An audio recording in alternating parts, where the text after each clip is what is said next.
नाना, इस time lockdown चल रहा है तो सब बच्चे घर पर बोर ही हो जाते हैं, तो हम लोग सोच रहे थे आप कोई अच्छी सी कहानी सुना दें हम लोग को। हाँ नाना, सुना दीजिए। नहीं नहीं, ठीक ठीक ठीक। हम भी लिखते लिखते कभी कभी ऊब जाते हैं। चलिए आप लोगों के बीच में हम लोग कुछ बातचीत भी करेंगे और कहानी भी सुनाएंगे। हाँ नाना। तो ध्यान से सुनिएगा। इस कहानी में कुछ शिक्षा है, कुछ प्रेरणा है और उससे हम लोगों को शिक्षा भी ग्रहण करना चाहिए। प्राचीन काल में एक राजा था। उसका एक राज्य था और राजा बड़ा शक्तिशाली था। उसकी जो सेना थी वो भी बड़ी ताकतवर थी। बहुत सारे सैनिक थे उसकी सेना में। हाथी, घोड़े बड़ी संख्या में थे। आसपास के जो राज्य थे हमेशा उन पर आक्रमण करता रहता था वो। तो आसपास के राज्य उससे भयभीत रहते थे। राजा कुछ क्रूर किस्म का था। कभी कभी उसके राज दरबार में नाच गाना भी होता था। बड़े बड़े विद्वान बाहर से आते थे, नर्तकियाँ आती थीं। तो राज दरबार में मंत्री बैठते थे, अन्य लोग बैठते थे, राजा भी बैठता था, रानी और राजकुमार राजकुमारी सब लोग बैठते थे। वो नृत्य या उत्सव जो होता था उसको देखते थे, आनंदित होते थे। तो एक दिन ये उत्सव हुआ। अब किस खुशी में हुआ वो मैं बता दूं कि पड़ोस का राज्य राजा ने जीत लिया था। तो उस खुशी में उसने अपने राज दरबार में एक उत्सव मनाया। तो उस उत्सव में एक नर्तक और नर्तकी भी आए। बहुत अच्छा नाच दिखाते थे। नर्तक जो था बहुत अच्छा वाद्य बजाता था, ढोल। तो उस पर नर्तकी नाचती थी और दोनों बड़े प्रसिद्ध थे कई राज्यों में। तो नर्तक और नर्तकी पहुँचे। उन्होंने राजा से आग्रह किया कि मैं भी अपना नाच, अपना नृत्य दिखाना चाहती हूँ, हमें भी मौका दिया जाए। राजा से उसने कहा तो राजा ने अनुमति दे दी। चलिए ठीक है। नर्तकी ने नाचना शुरू किया। काफ़ी देर हो गई, राजा ने कोई इनाम नहीं दिया, जबकि बहुत अच्छा नृत्य था। बाजा भी बहुत अच्छा, ढोल भी बजा रहा था नर्तक। तो जब नहीं दिया कोई इनाम तो नर्तक ने कहा संकेत में कि अब बंद करो, कोई इनाम राजा नहीं देगा। लेकिन नर्तकी ने कहा कि नहीं, हमें नाचने दो और तुम बजाते रहो। फिर काफ़ी देर तक वो नाचती रही और वो बजाता रहा नर्तक। फिर भी राजा ने कुछ नहीं दिया। तो फिर नर्तक जो था वो उब गया और कहा कि नहीं, अब तुम जो है बंद करो नाचना, कोई इनाम नहीं देगा। संकेत में ही वो कह रहा था, लेकिन नर्तकी ने कहा कि नहीं, हमको नाचने दीजिए और आप बजाते रहिए। इस तरह कई बार उसने संकेत किया कि नहीं, अब नाच बंद करो। और नर्तकी ने कहा कि नहीं, हमें नाचने दो। जब बहुत देर हो गई, सब लोग देख रहे थे, अन्य लोग भी सोच रहे थे, मंत्री, राजकुमार, राजकुमारी की राजा उसे कोई इनाम दे। जब राजा ने इनाम नहीं दिया, नर्तकी नाचती रही, नर्तक बजाता रहा, तो राजकुमारी ने अपनी अंगूठी राजा उसके सामने फेंक दी इनाम के रूप में। जब राजकुमारी ने अपनी अंगूठी फेंकी उसके सामने, तो उत्साहित होकर के राजकुमार ने भी जो उसके हाथ में, दोनों हाथों में अंगूठियाँ थीं, बड़ी कीमती अंगूठियाँ थीं, उसने भी उसके सामने फेंक दी। नर्तक और नर्तकी के सामने कि लो इनाम। उन्हीं में एक साधु भी बैठा हुआ था, 60-62 साल का वो था। उसके पास और कुछ नहीं था, उसके पास एक कंबल था, तो उसने अपना कंबल फेंक दिया। अब राजा को बहुत बुरा लगा कि बताइए, मैं राजा और मैंने कुछ नहीं दिया और हमारा ये राजकुमार राजकुमारी और ये साधु बाहर से आया, इन्होंने इनाम दे दिया। उसने कहा बंद करो नाच गाना। नाच गाना बंद हो गया। नर्तकी और नर्तक के नृत्य से सभी लोग बड़े खुश थे, केवल राजा नाराज था। अब राजा ऐसा क्रूर था कि जिसके ऊपर क्रोधित हो जाता था उसको दंड देता था। वो अपने दरबार में दूसरी जगह गया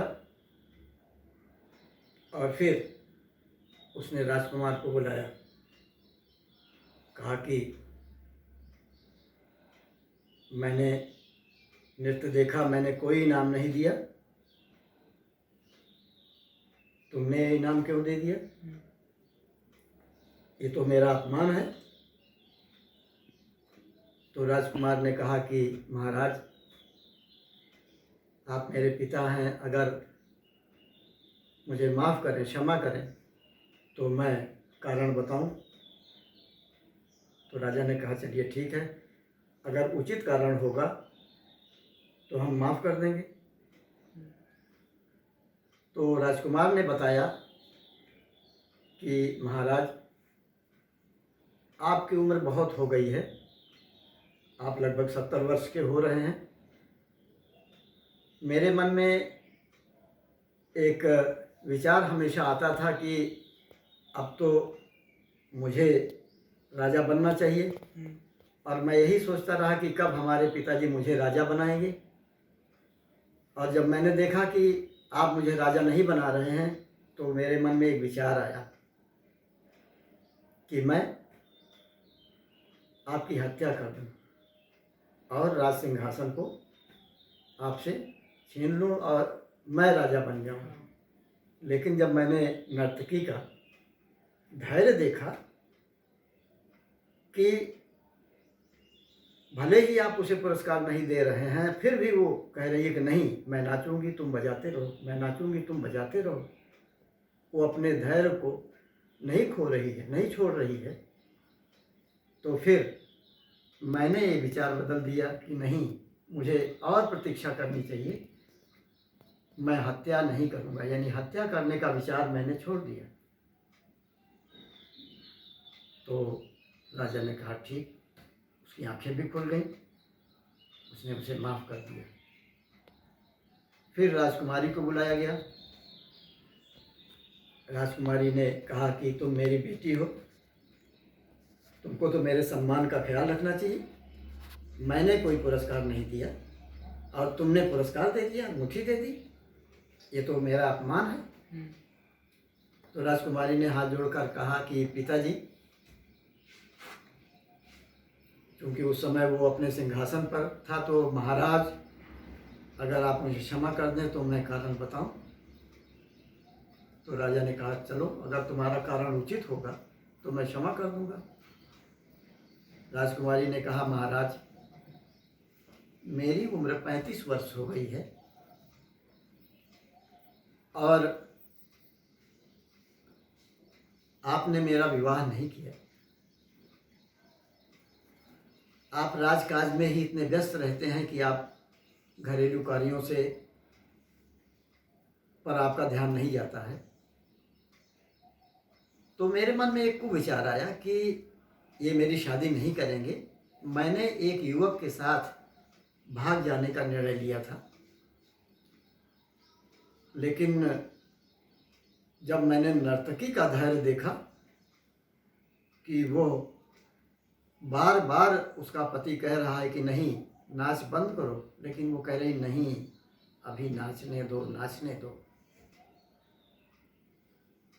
तो महाराज, मैंने भी अपना विचार बदल दिया कि नहीं, अभी मुझे प्रतीक्षा करनी चाहिए। हो सकता है बाद में पिताजी मेरी शादी कहीं करें। तो मैंने वो विचार बदल दिया। राजा ने कहा ठीक, और उसको ज्ञान हुआ कि मुझसे क्या गलती हो रही थी। उसको कहा कि जाओ। साधु को बुलाया गया। साधु आया, उसने प्रणाम किया। उससे कहा कि साधु, तुम्हारे पास तो कुछ नहीं है और मैं इतना बड़ा राजा हूँ, मेरे पास इतनी धन दौलत है, हीरे जवाहरात हैं, मैंने नर्तकी को कोई पुरस्कार नहीं दिया, तो तुमने अपना कंबल दे दिया, इससे मेरा अपमान हुआ, ऐसा क्यों किया तुमने? जब मैंने नहीं दिया तो तुमको भी नहीं देना चाहिए, तुम तो हमारी प्रजा हो, हमारे राज्य में रहते हो। साधु ने कहा कि महाराज, हमारी गलती को माफ करें, अगर आप क्षमा कर दें मुझे तो मैं कारण बताऊं कि मैंने नर्तक और नर्तकी को पुरस्कार क्यों दिया। कंबल ही था, मैंने कंबल ही दे दिया। तो राजा ने कहा कि ठीक है, बताओ। साधु ने बताना शुरू किया कि महाराज, जब मेरी उम्र 30 वर्ष थी तभी मैं सन्यासी हो गया, साधु हो गया, घर हमने छोड़ दिया, संत का वेश धारण कर लिया, ईश्वर की खोज करने लगा कि मुझे ईश्वर मिलेंगे, ईश्वर मिलेंगे, ईश्वर मिलेंगे, मेरी तपस्या पूरी होगी। लेकिन आज मैं 62 वर्ष का हो गया हूँ, ईश्वर के दर्शन नहीं हुए महाराज, आज तक ईश्वर के दर्शन नहीं हुए। तो मेरे मन में को विचार पैदा हुआ कि इस तपस्या का कोई मतलब नहीं है, मुझे साधु का वेश छोड़ करके फिर घर लौट जाना चाहिए, गृहस्थ आश्रम में चले जाना चाहिए। लेकिन जब मैंने इस नर्तकी का धैर्य देखा कि नर्तक बार बार कह रहा है कि नहीं, बंद करो नाच, बंद करो नाच, लेकिन नर्तकी कह रही है कि नहीं, तुम बजाते रहो, मैं नाचती रहूँगी, तुम बजाते रहो, मैं नाचती रहूँगी। और फिर मैंने सन्यासी वेश छोड़ने का निर्णय उसके धैर्य को छोड़ करके, देख करके मैंने छोड़ दिया। मैंने सोचा कि मुझे भी इसी तरह धैर्य रखना चाहिए। अब राजा की आंखें और खुल गई, उसको ज्ञान हुआ। उसने राजकुमार को दूसरे दिन बुलाया, फिर दरबार लगाया, राजकुमार को राज सिंहासन दे दिया, उसका राज्याभिषेक हुआ। अन्य किसी राज्य में उसने एक सुंदर राजकुमार को ढूंढ करके बेटी की शादी कर दी। वो सुखपूर्वक जाकर के रहने लगी। और जो साधु था उसको अपने दरबार में रख लिया और उससे भजन कीर्तन करने को कहा कि तुम यहीं रहो, कहीं जाना नहीं है। और नर्तक और नर्तकी को अच्छा इनाम दिया कि तुमने आज इतनी घटनाएं जो घटित हो जाती, अपने धैर्य से ये दिखा दिया कि नहीं, हमको धैर्य रखना है, हमको धैर्य रखना है। और देखिए, धैर्य का फल नर्तक नर्तकी को क्या मिला? सोने की अंगूठी मिली, कंबल मिला। और फिर राजा ने भी, अगर वो धैर्य न रखती तो क्या होता? तो इसका मतलब है, कहानी से क्या शिक्षा मिलती है? हमें हमेशा अपनी लाइफ में धैर्य रखना चाहिए। धन्यवाद। कभी जल्दबाजी नहीं करनी हाँ ठीक, बहुत धन्यवाद, बहुत अच्छा। तो इसी तरह हम लोग लॉकडाउन में एक कहानी रोज सुना करेंगे, हैं? ठीक है ना?